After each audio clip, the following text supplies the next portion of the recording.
오늘 우리에게 주시는 말씀은 마태복음 5장 9절 말씀입니다.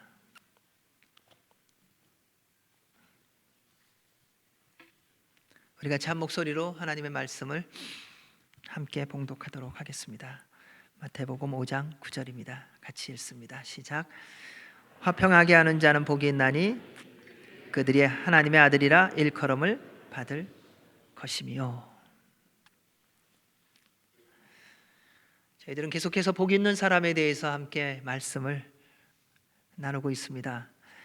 예수님께서 산에서 많은 무리들과 제자들에게 말씀하신 이 복 있는 사람은 하나님의 말씀을 이루어가는 사람입니다.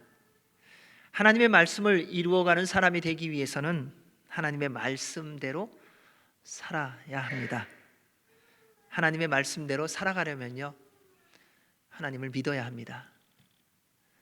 우리는 흔히들 쉽게 말하는 게 있습니다. 말씀대로 살고 싶은데 그렇게 되지 않는다고요.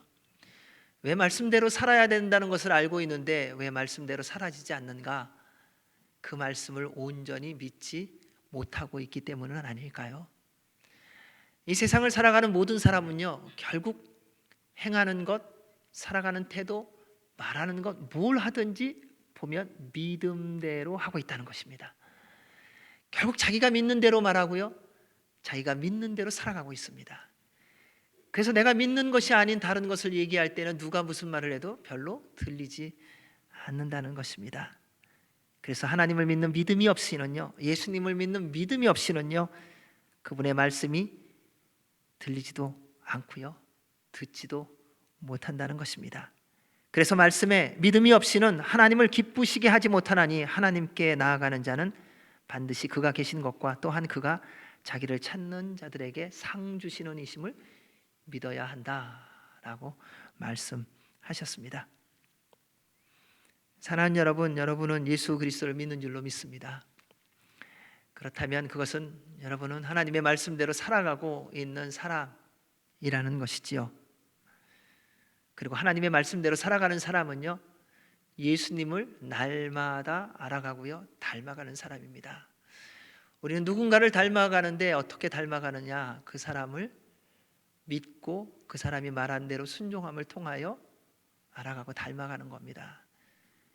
어떤 사람을 알기를 원한다면요, 처음에 믿어주셔야 됩니다. 믿어보면요, 그 사람이 어떤 사람인지 곧 다 드러나게 되어 있어요. 그리고 그 사람 말대로 한번 행동해 보십시오. 그러면 그 사람처럼 되어 갑니다.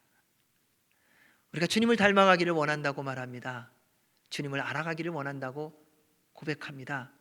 정말 그렇다면요, 주께서 말씀하신 것을 믿음으로 들으시고 그 믿음 안에서 그분의 말씀대로 순종하셔야 합니다. 그러면 세월이 갈수록 예수 그리스도를 닮아간 우리의 모습을 보게 될 겁니다. 그래서 가끔은 여러분 전신이 보여지는 거울을 한번 보시면 좋겠어요. 어느 날 아침에 일어나서요, 한번 보세요. 내 모습이 전체가 다 보이는 내 얼굴부터 발까지 한번 쫙 보세요. 그래서 거기서 발견하는 게 있으셔야 돼요. 뭔가 하나라도 예수님을 닮은 것을 발견하셔야 돼요. 눈이 닮았든지 인상이 닮았든지 입술이 닮았든지 몸매가 닮았든지 걸음걸이가 닮았든지 아니면은 생각하는 거나 말하는 게 닮았든지 거울을 보는 순간, 아, 여기에 예수님이 계시는구나. 내가 예수님은 아니지 않습니까? 내 안에 예수님이 계시다는 것을 어느 날 거울을 보며 그래도 1년에 한두 번쯤은 발견해야 되지 않을까요? 그것이 바로 말씀을 듣고 믿고 순종한 것의 열매가 아닐까요? 우리 다시 한번 마태복음 5장 3절에서 8절까지의 말씀을 읽어보겠습니다. 같이 읽습니다. 시작. 심령이 가난한 자는 복이 있나니 천국이 그들의 것이며 애통하는 자는 복이 있나니 그들이 위로를 받을 것이며 온유한 자는 복이 있나니 그들이 땅을 기업으로 받을 것이며 의에 줄이고 목마른 자는 복이 있나니 그들이 배부를 것이며 긍휼히 여기는 자는 복이 있나니 그들이 긍휼히 여김을 받을 것이며 마음이 청결한 자는 복이 있나니 그들이 하나님을 볼 것이며. 이러한 복이 있는 사람, 그리고 일곱 번째 복이 있는 사람, 화평케 하는 사람으로 되어 간다는 것입니다. 화평케 하는 사람이 어느 날 갑자기 되는 것이 아니라 이 앞에 있었던 6가지의 복 있는 사람으로서의 삶을 살아온 사람이 화평케 하는 사람으로 또 세워져 간다는 것입니다. 예수님께서 말씀하시는 팔복의 사람을 8명으로 나누어 갖고 살다 보니까는 이런 사람도 있고 저런 사람도 있고가 아니라 말씀을 가만히 읽고 또 읽어보니까요, 우리 주님께서 여러분 한 분 한 분을 심령이 가난한 자는 복이 있나니로부터 시작해서 한 사람, 두 사람, 세 사람이 아니라 그 첫 번째, 두 번째, 세 번째, 네 번째, 다섯 번째, 여섯 번째, 그리고 일곱 번째 화평케 하는 사람으로 여러분을 우리 주님이 세워가신다는 것입니다. 지금까지 예수님의 말씀을 믿고 순종하며 살아온 사람이요, 내일도 순종하는 사람이더라고요. 여러분, 말 듣는 사람은요, 어느 날 갑자기 말 듣는 게 아니더라고요. 늘 말 듣던 사람이 듣지요, 어느 날 갑자기 말 들으면 그거 수상한 거잖아요. 어저께까지도 그렇게 말썽 피우던 사람이 오늘 갑자기 말 잘 듣고요, 일 열심히 해보십시오. 불안해요. 왜요? 그 다음에 더 큰 일 만들려고 하는 것 같으니까요. 늘 순종하던 사람이 순종을 합니다. 여러분, 왜 예수님의 말씀에 그렇게 잘 순종이 안 되는가? 가만히 돌아보십시오. 지난 시간 속에서 주님의 말씀에 순종했는가를 보면 알아요. 순종 안 했다는 것은 아닙니다. 그런데 순종했느냐는 거예요. 가만 보면 순종한 것도 아니고요, 안 한 것도 아니에요. 이렇게 뭔가 계산이 많았어요. 오늘도 주님이 말씀하시면 그래서 계산이 되는 게 아닐까. 사랑하는 여러분, 지금 순종하시기 바랍니다. 그러면요, 조금 있다가 또 순종할 수 있어요. 저는 그래서 저를 포함해서 우리 모두가요, 날마다 주의 말씀에 순종하는 은혜와 복이 있기를 주님의 이름으로 축원합니다. 일곱 번째 복이 있는 사람, 9절 말씀에 기록되어 있습니다. 화평하게 하는 자는 복이 있나니 그들이 하나님의 아들이라 일컬음을 받을 것입니다. 화평이라는 말은 여러분 잘 알고 있듯이 히브리어로 말하면 우리가 많이 들었죠. 샬롬. 이 샬롬이라는 말입니다. 또 헬라어 말로는 에이레네라고 말합니다. 이 샬롬이라는 말은 뜻을 살펴보니까요, 평강, 평화, 정의, 질서, 조화. 그냥 평화로우면 좋겠다, 평안하면 좋겠다의 정도가 아니라요, 그 안에 모든 게 다 들어가 있습니다. 개인이나 공동체의 생활에서 정신적, 육체적, 물질적 이 모든 것으로 완전한 이상적 충족 상태가 하나님께서 말씀하시는 샬롬이라는 겁니다. 이게 주님이 말씀하시는 샬롬, 이거는 그냥 마음 편안한 거 이거 하나로 끝나는 것이 아니라는 겁니다. 영육간에 우리 강건하라고 말하잖아요. 영육간에 복되십시오. 영육간에 주님의 은혜가 있기를 바랍니다. 이러한 모든 말의 그 근원이 뭐냐면 샬롬이라는 것입니다. 샬롬은 그래서 단순히 전쟁이 없고 마음이 평안한 상태가 아니라, 나라로 말하면요, 나라의 안정, 나라의 경제적 번역, 가정의 화목함, 평안함, 공의와 질서가 행해지는 완전한 사회 뿐만 아니라 육신적으로도 건강한 상태까지 다 포함하는 게 샬롬입니다. 한마디로 하나님의 인도와 보호와 공급하심을 누리며 영적으로 육적으로 날마다 풍성한 삶을 사는 것, 그것이 샬롬이라는 겁니다. 그래서 누군가 옆에서 말할 때 샬롬 그러면 그냥 단순히 그냥 지나가는 말이 아니라는 겁니다. 하나님의 인도와 보호와 공급하심이 당신의 삶 가운데 넘치기를 바랍니다. 이것이 바로 샬롬이라는 인사입니다. 우리 한번 서로 인사해 볼까요? 샬롬. 이 단순하게 한마디 같은데 그 안에 우리가 그렇게도 소원하고 주님 앞에서 간구하는 모든 것이 그냥 다 들어있어요. 우리 하나님이요, 여러분에게 주시기를 원하시는 것이 바로 그 샬롬이라는 것이지요. 오늘 예수님께서 말씀하시는 샬롬 곧 화평은 우리의 삶 속에서 실제적인 것입니다. 모든 사람에게 언제나 절대적으로 필요한 겁니다. 살아가면서 필요한 것이 늘 풍성한 것입니다. 여기서 풍성하다고 얘기하는 거에 오해하지 마십시오. 저는 이 풍성함을 일용할 만나라고 생각을 합니다.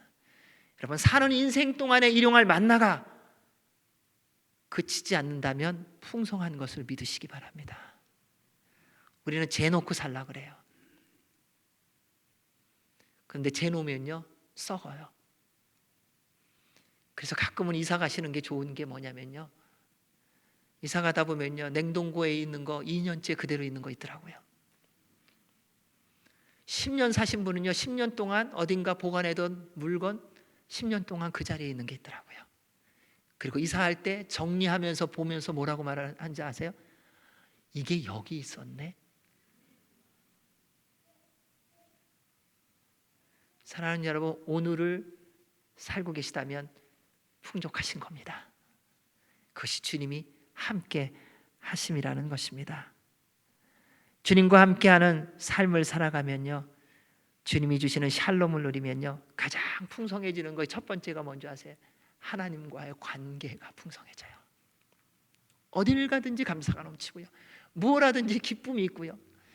하나님과의 관계가 풍성해지면요 그 하나님이 나를 책임지신다는 것을 알고 믿기 때문에요 담대해집니다. 무엇을 하든지 당당하고요, 어떤 상황에서도요 주님께서 주신 지혜로 말미암아 걱정하지 않고 염려하지 않습니다. 죽어도 괜찮습니다. 왜냐하면 영원한 주님의 나라, 주님의 품에 들어가는 것이기 때문에요. 아니, 그것이 가장 기쁘고 즐겁고 소망하는 날이기도 합니다. 그것이 하나님과의 관계의 풍성함입니다. 두 번째는요, 사람과의 관계가 풍성해집니다. 샬롬이 임하면요, 그래서 누구를 만나든지 좋아요. 어떨 때는 좀 불편한 사람이 있기는 하죠. 그렇지만 괜찮아요. 왜요? 주님의 샬롬이 내 안에 있기 때문에요. 누구를 대하든 어떤 상황이 되든 사람과도 풍성한 만남을 갖기 때문에 그렇습니다. 하나님의 나라를 경험하는 것입니다. 하나님께서 처음에 주셨던 행복한 삶, 행복한 가정, 행복한 사회, 행복한 나라가 바로 화평, 하나님의 샬롬이 있을 때 이루어지게 됩니다. 그 하나님의 샬롬이 있는 그 나라에 대해서 이사야서에서 기록된 말씀이 있습니다. 저희 함께 읽어보도록 하겠습니다. 이사야 11장 6절에서 9절입니다. 시작.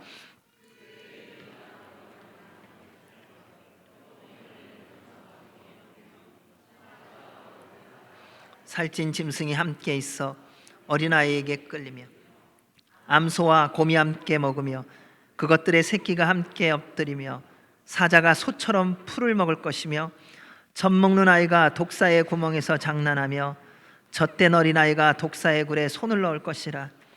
내 거룩한 산 모든 곳에서 해됨도 없고 상함도 없을 것이니 이는 물이 바다를 덮음같이 여호와를 아는 지식이 세상에 충만할 것임이니라. 아멘. 여러분, 이게 하나님 나라예요. 근데 이 말씀 보면서 생각해 봤어요. 이 세상을 살아가면서 이런 사람 있잖아요. 표범 같은 사람, 사자 같은 사람, 곰 같은 사람, 독사 같은 사람 있잖아요. 그렇죠? 그런데 그런 사람이요, 여러분 같이 어린 양 같은 사람, 어린 염소 같은 사람, 송아지 같은 사람, 암소 같은 사람, 젖 먹는 아이 같은, 여러분이 그런 사람들과 같이 잘 지내는 곳이 천국이래요. 여러분, 그게 하나님 나라래요. 그 하나님 나라가 우리에게 주어졌다고 말씀하십니다. 그런데 그 아름다운 샬롬의 나라를 누가 이루시느냐는 거예요. 우리가 노력해서요? 우리가 애를 써서요? 아니요. 우리를 지으신 만왕의 왕, 우리를 위하여 이 땅에 오셔서 십자가에 달려 죽으시고 부활하신 우리 구주 예수 그리스도, 우리로 말미암아 그분의 말씀을 깨닫고 그분의 말씀대로 순종하며 살게 하는 힘과 능력과 지혜를 주시며 언제나 동행해 주시는 성령 하나님께서 이루어 주십니다. 그분이 화평이시고요, 그분이 화평을 이루어 주십니다. 따라서 화평하게 하는 사람이 되기 위해서는요, 사랑하는 여러분, 언제나 예수 그리스도의 보혈에 잠겨 계시기 바랍니다. 제발 그 보혈에서 좀 나오지 마세요. 거기서 좀 푹 잠겨 계시고요, 그리고 성령님 충만하시기 바랍니다. 그러면 그렇게 살아가게 해 주실 것입니다. 그로 인해서요, 우리 모든 삶의 현장에서 여러분이 화평케 하는 하나님의 사람들이 되시기를 주의 이름으로 축원합니다. 화평하게 하는 사람들의 모습을 성경에서 한번 찾아보았습니다. 세 사람을 보도록 하겠습니다. 첫 번째, 요셉입니다. 화평하게 하는 사람은요, 사랑으로 용서하는 사람입니다. 요셉이라는 인물을 잘 아실 거예요. 하나님께서 그에게 꿈을 주셨습니다. 그는 꿈꾼 거 얘기한 거밖에 없어요. 근데 형들이 듣고 그냥 별로 불편했어요. 불편하고 나니까는 꿈이 이루어지나 안 이루어지나 보자, 뭐 이런저런 생각으로 요셉을 팔아버렸습니다. 그 요셉이 팔려서 노예로 살다가 또 오해를 받아서 죄수로 살다가 하나님의 때가 되어서 애굽의 총리가 되었습니다. 여러분, 애굽의 총리가 된 게 중요하기는 하지만은 그러나 그 과정도 역시 중요한 것입니다. 그런데 기근이 들어 형들이 양식을 사러 요셉을 찾아오게 되었습니다. 요셉이 다 알아보고 나중에 이제 형들 앞에 내가 요셉이라고 말하게 되었을 때 형들이 얼마나 무서워했는지요. 근데 그때 요셉은 전혀 상식과는 다른 행동을 합니다. 여러분, 10년 넘게 혹은 한 20년 가까이 어쩌면 원한을 품고 상처받은, 그리고 상처를 준, 자기로 하여금 고생하게 한 형제들에 대하여 기억하고 있지 않겠습니까? 근데 그 형제들을 만난 그 순간 자기는 힘이 있는 사람이고 그 형제들은 내가 말하기만 하면은 죽기라도 해야 되는 입장에 있을 때에 그래도 적당히 혼내고 싶지 않으세요? 그래도 좀 본때를 좀 보여줘야죠. 내가 그때 아니라고 말했는데 내 말은 전혀 코로도 듣지 않고 믿어주지 않았던 형들, 제발 살려달라고 했는데 팔아버렸던 그 형들, 그래서 고생했던 그 기가 막힌 시간들, 여러분, 한 달, 두 달을 감옥에 살아도 힘들고 어려울 판인데 수년 동안을 감옥에서 살고 어느 날 잘 먹고 잘 살던 사람이 한순간에 노예가 되어서 명령을 따라서 일하고 주는 대로만 먹어야 되는 그 수년의 그 오랜 시간의 것을 무엇으로 보상받을 수 있겠습니까? 그런데 요셉은 그러한 형들을 만났을 때에 그 모든 기회를 형들을 용서하는 기회로 삼았습니다. 형들이 두려워할 때에 요셉이 이렇게 말합니다. 창세기 45장 5절입니다. 당신들이 나를 이곳에 팔았다고 해서 근심하지 마소서, 한탄하지 마소서.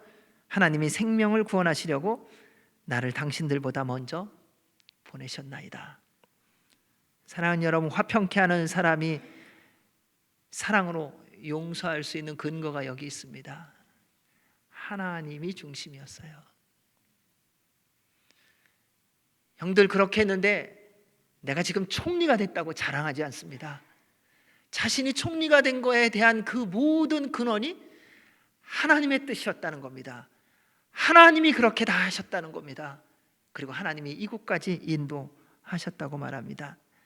그리고 어떻게 지나고 나서 이제 아버지가 돌아가셨어요.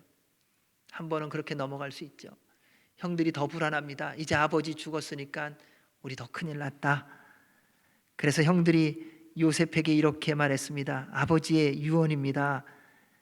과거의 잘못 용서하라고 하셨습니다. 이 말을 이렇게 슬쩍 던져요. 요셉이 마음 아파서 형들에게 이렇게 대답을 합니다. 우리 창세기 45장 19절에서 21절 한번 읽어보겠습니다. 시작.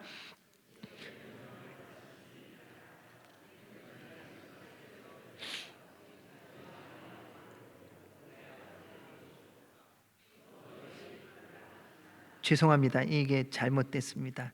45장이 제가 잘못 드렸어요. 요셉이 그들에게 이르되 두려워하지 마소서, 내가 하나님을 대신하리이까 당신들은 나를 해하려 하였으나 하나님은 그것을 선으로 바꾸사 오늘과 같이 많은 백성의 생명을 구원하게 하시려 하셨나니 당신들은 두려워하지 마소서, 내가 당신들과 당신들의 자녀를 기르리이다 하고 그들을 간곡한 말로 위로하였더라. 화평하게 하는 사람은요, 과거의 아픔과 고난을 끼친 사람에 대해서 예수 그리스도 안에서 예수님의 사랑으로 용서하는 사람입니다. 사랑하는 여러분, 여러분의 마음을 아프게 한 사람들이 분명히 있을 겁니다. 2019년 올 한 해가 마무리되어 가고 있습니다. 여러분, 화평케 하는 사람이세요. 여러분의 능력으로 용서하라는 것 아닙니다. 여러분의 의지적으로 결단을 해갖고 내가 그래 용서해 봐야지, 아니요, 그렇게 용서하라는 게 아니라요, 주님이 여러분을 사랑하신 그 사랑으로 용서하라는 것입니다. 예수님 사랑으로 용서해 주시라는 겁니다. 만약에 누구라도 여러분 마음에 아프게 하고 힘들게 한 사람이 여러분 안에 남아있는 분이 있다면요, 저를 포함해서 우리 모두가 예수 그리스도의 사랑으로 용서하는 이 시간이 되기를 주의 이름으로 부탁드립니다.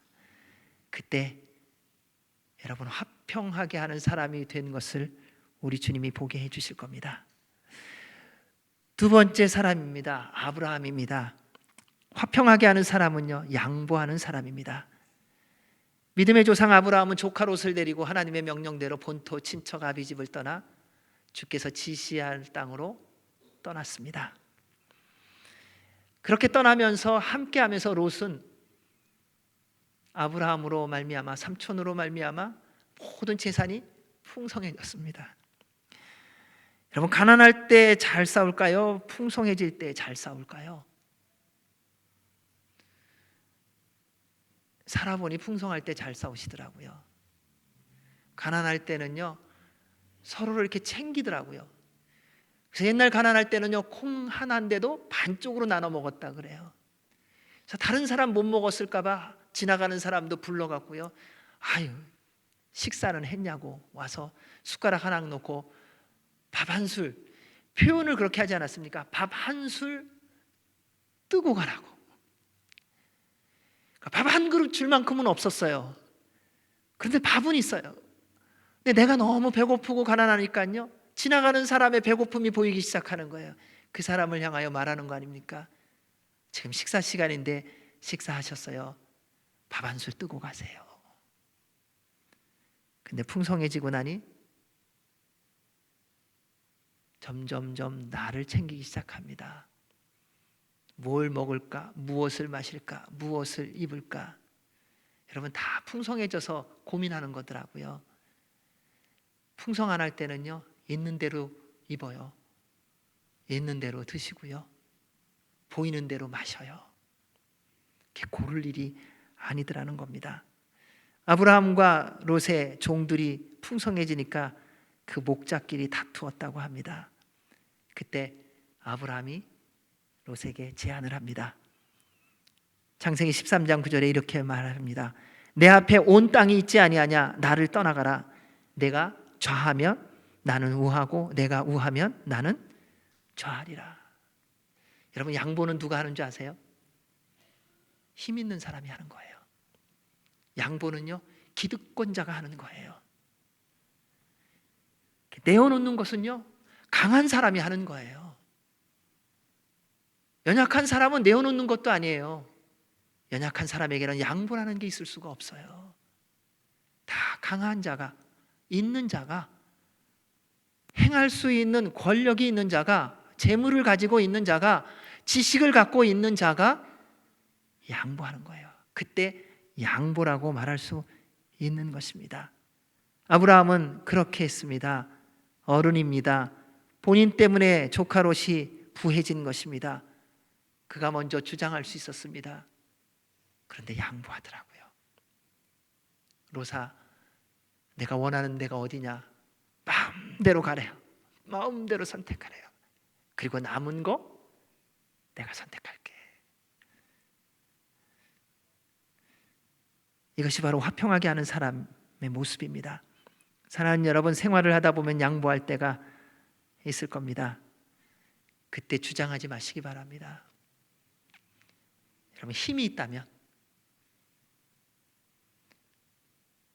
여러분, 주장할 수 있을 때라는 것은요, 힘이 있다는 거예요. 남편이 아내에게 주장할 때 있지 않습니까? 아내가 남편에게 주장하지 않습니까? 자녀가 부모에게 주장하고요, 부모가 자녀에게 주장하더라고요. 근데 주장할 때의 모습을 보면 왜 주장하느냐? 그래도 내가 아직 힘이 있다는 거예요. 주장을 하지 못하는 사람의 대부분을 보십시오. 주장해야 되는데 주장 못합니다. 힘이 없거든요. 그 말하면 더 손해를 보거든요. 근데 화평하게 하는 사람은요, 마땅히 얘기해야 되고 마땅히 내 것이라고 강조해야 되는 그때에 양보하는 사람이라는 거예요. 그것이 하나님의 사람이라는 것입니다. 여러분, 일하다 보면 헤어질 때가 있고 만날 때가 있습니다. 만날 때는요, 기쁨으로 환영해 주시고 해주시고요, 떠날 때는요, 섭섭하지 않게 떠나게 해주셔야 돼요. 왜냐하면 다 떠나면서 마음의 상처를 받더라고요. 그때 그냥 섭섭하지 않게 잘 해주시는 거예요. 그러면 어딜 가든지 또 복된 삶을 살 것입니다. 아브라함을 보십시오. 자신의 모든 권한을 주장하지 않고 조카 롯을 배려함으로 양보한 후에 하나님께서 그에게 나타나십니다. 그리고 이렇게 말씀하십니다. 창세기 13장 14절 15절 같이 읽습니다. 시작. 롯이 아브라함을 떠난 후에 여호와께서 아브라함에게 이르시되 너는 눈을 들어 너 있는 곳에서 북쪽과 남쪽 그리고 동쪽과 서쪽을 바라보라. 보이는 땅을 내가 너와 내 자손에게 주리니 영원히 이르리라. 사랑하는 여러분, 힘이 있을 때 양보하는 사람 되시기 바랍니다. 기득권 주장할 수 있을 때에 양보하십시오. 권한이 있을 때 양보하시기 바랍니다. 그러면요, 그가 화평한 사람인데 그 다음이요, 하나님께서 복을 주세요. 롯은 자기가 원하는 땅을 자기가 취해서 갔어요.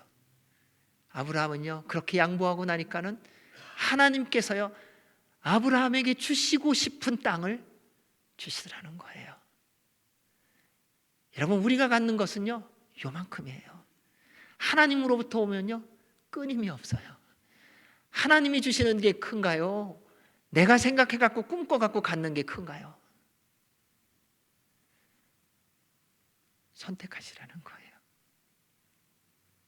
세 번째, 바나바입니다. 화평하게 하는 사람은요, 상대를 세워주는 사람입니다.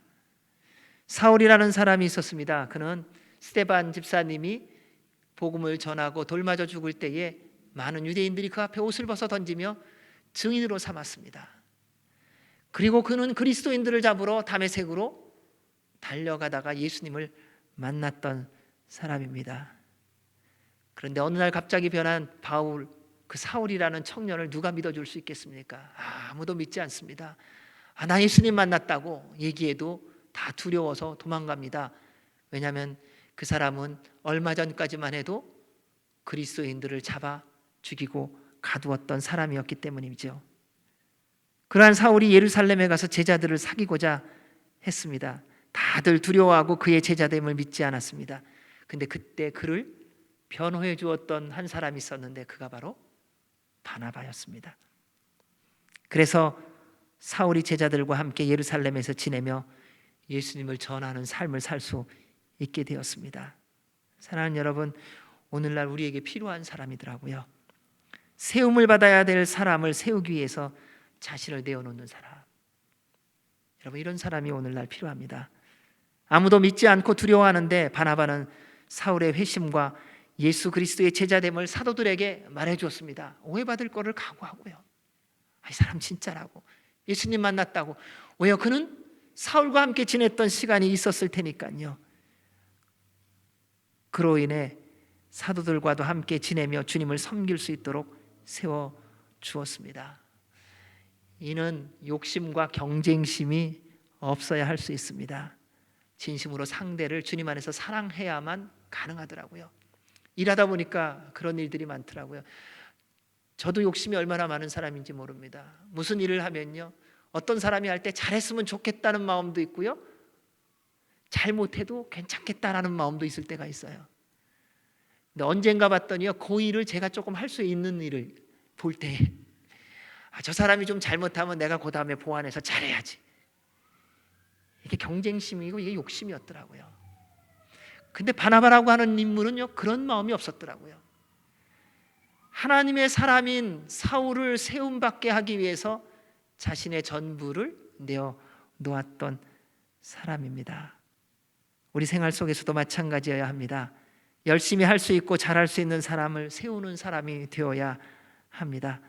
때로는 자리에 대한 미련이 있고 놓치고 싶지 않다고 해도요, 더 합당한 사람이 나타나면요, 하나님 나라와 영광을 위해서 물러날 줄 알아야 되더라고요. 저도 언젠가 물러나야 될 때가 올 겁니다. 그때를 잘 기도하며 준비하고 있어야 되더라고요. 제가 정한 시간을 채우려고 열심히 달려가는 것이 아니라 하나님께서 정해놓은 시간 동안만 섬기는 거예요. 여러분, 인생은요, 우리가 언제까지 살겠다고 시간을 정해놓고 그만큼 열심히 살아갈 수 있는 시간이 아니라요, 하나님께서 정하신 인생만큼만 살게 되어 있다는 것입니다. 그래서 언제든지요, 주님이 부르시면 그냥 네 하고 가야 되는 거예요.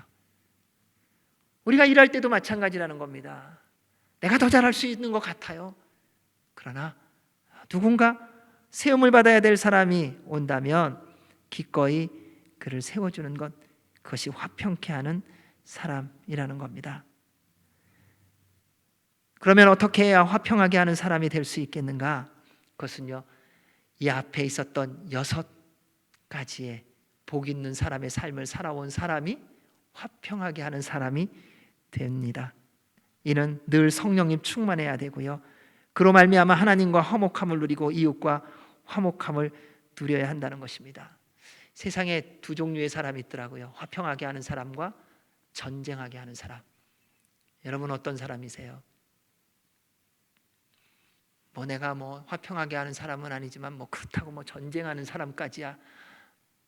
근데 가만 보면요, 둘 중에 하나더라고요.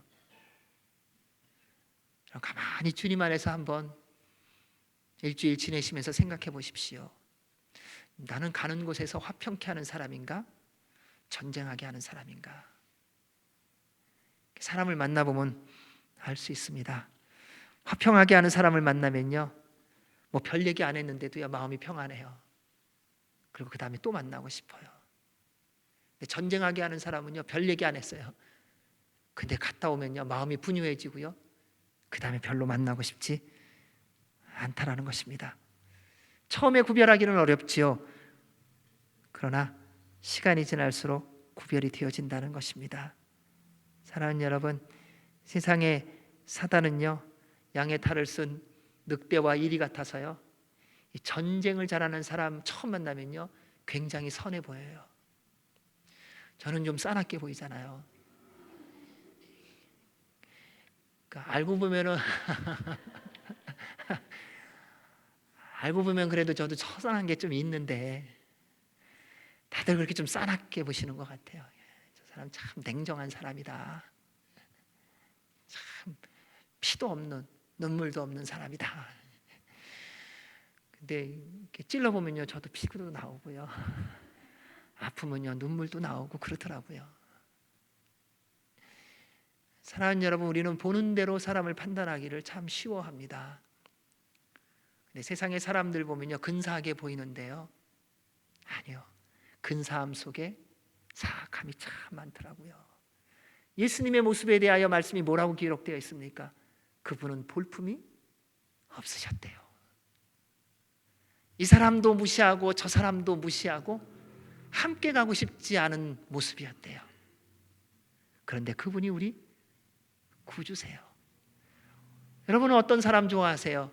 보암직하고 먹음직하고 그래도 그 사람하고 다니면은 나 이 사람 알아라고 자랑할 만한 사람하고 같이 사귀고 싶어하고 함께 가고 싶어하지 않으세요? 근데 그러한 사람은 전쟁을 일으키는 사람일 확률이 그래도 꽤 높더라고요. 따라서 늘 깨어 기도하며 늘 성령님 충만하시고 주님 안에서요, 만남의 축복이 있으시기 바랍니다. 가장 먼저 화평하게 하는 사람의 본이 되신 분이 누구십니까? 우리 예수님이십니다. 그리고 우리 예수님은 화평하게 하는 사람이 누리는 복은 하나님의 아들이다, 일컬음을 받을 것이라고 했습니다. 왜 이게 복인 줄 아세요? 하나님의 아들이라는 것은요, 첫째, 하나님이 아버지가 되신다는 것이고요, 둘째는 아버지의 모든 게 내 것이라는 거예요. 자녀이면 또한 상속자, 곧 하나님의 상속자다, 이렇게 말씀하고 있습니다. 이 시대에는 금수저, 은수저, 흙수저라는 말이 유행합니다. 누구의 자녀가 되느냐에 따라 인생의 전부가 결정된다고 해도 틀리지 않는다고 굳게 믿고 있으니까요. 가문과 혈통을 따지고요, 학력과 경험을 따지는 이유도 마찬가지 아닙니까? 어느 대학 나왔냐고, 어느 기업에서 취직하고 있냐고, 아버지가 누구냐고. 그럼 그거 왜 물어보세요? 아버지가 대통령이라면, 아버지가 총리라면, 아버지가 왕족이라면 어떡하시려고요? 나 아버지 없다고 그러면 어떻게 대하실 건데요? 나 가진 것이 하나도 없다고 하는 사람을 만난다면 어떠한 마음으로 대하실 거예요? 저는 학교도 다닌 적이 없어요. 저는 변변한 옷 하나 없어요. 오늘 저녁도 무엇을 먹을지 고민하고 있어요 하는 사람 만나면 여러분 어떻게 하시겠어요? 또 반면에 세상에서 가장 좋은 차를 타고 탁 내려와서 앞에 서서 나 당신하고 차 한잔 하고 싶다고 할 때 어떻게 반응하시겠어요? 세상의 큰 기업의 자녀만 되어도 우리는 대단한 만남의 축복이라고 생각하지 않습니까? 그리고 나도 그러한 집에서 한번 태어나 봤으면 그러한 부러움을 가진 적은 없었는지요? 그들의 소유 누리는 모든 것들을 상상만 해도 막 기분 좋아했던 적 없으십니까? 그런데 한 가지를 기억하셔야 됩니다. 세상에 아무리 큰 부자라도 해도요, 한계가 있고요, 그냥 사는 동안만 있는 것입니다. 말씀에 이렇게 기록되어 있더라고요. 우리가 세상에 아무것도 가지고 온 것이 없음에 또한 아무것도 가지고 가지 못하리라. 여러분 가운데 누가 뭘 갖고 오신 분이 있으세요? 아무도. 그냥 적신으로 오셨어요. 여러분 주님의 나라에 가실 때 뭘 가지고 가시겠어요? 적신으로 가시는 거예요. 그것이 우리 주님이 우리에게 말씀하시는 겁니다. 기억하시기 바랍니다. 우리가 믿고 섬기는 살아계신 하나님은 우리를 지으신 창조주이시며 전능하신 하나님이십니다. 온 우주 만물의 주인이시며 영원한 하나님이십니다. 그 하나님이 여러분의 아버지라면 여러분 걱정하지 마시기 바랍니다. 우리 주님이 말씀하셨어요. 무엇을 먹을까? 무엇을 마실까? 무엇을 입을까? 염려하지 말라. 두려워하지 말라. 여러분의 인생 가운데 어떤 장애물이 지금 앞에 막혀 있습니까? 아무리 노력해도 해치울 수 없고 정리할 수 없고 해결할 수 없는 것이기 때문에 혹시 그 문제에 푹 빠져서 기도조차 멈추고 있지는 않고 계십니까?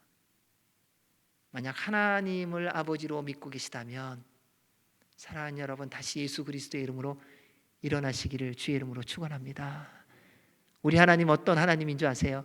우리 역대상 29장 11절 12절 말씀 같이 읽겠습니다. 시작.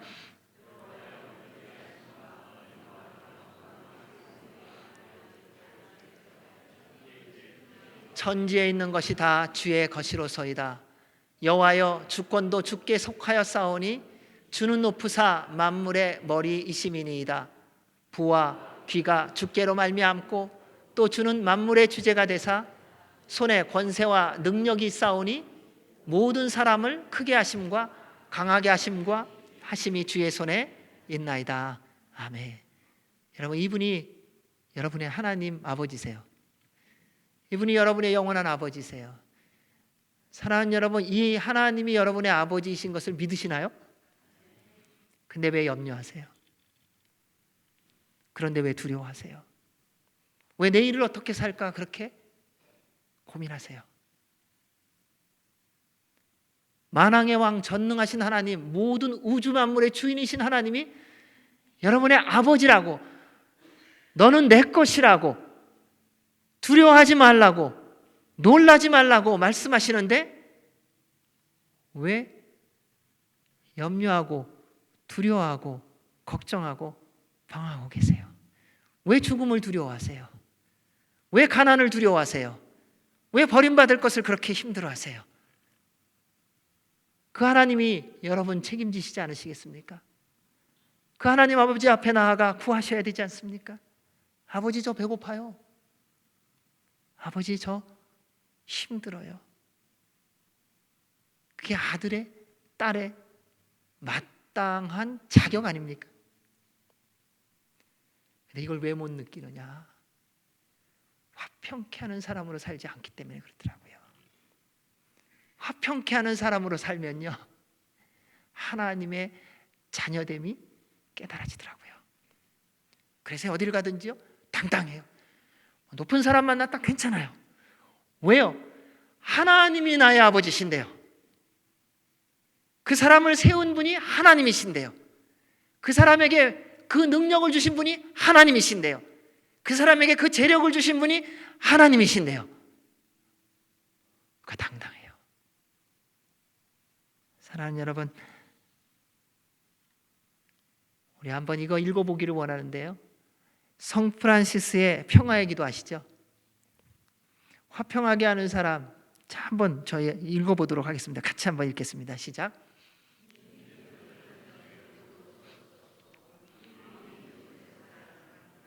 다툼이 있는 곳에 용서를, 분열이 있는 곳에 일치를, 의욕이 있는 곳에 신앙을, 그릇됨이 있는 곳에 진리를, 절망이 있는 곳에 희망을, 어둠의 빛을, 슬픔이 있는 곳에 기쁨을 가져오는 자 되게 하소서. 위로받기보다는 위로하고 이해받기보다는 이해하며 사랑받기보다는 사랑하게 하소서.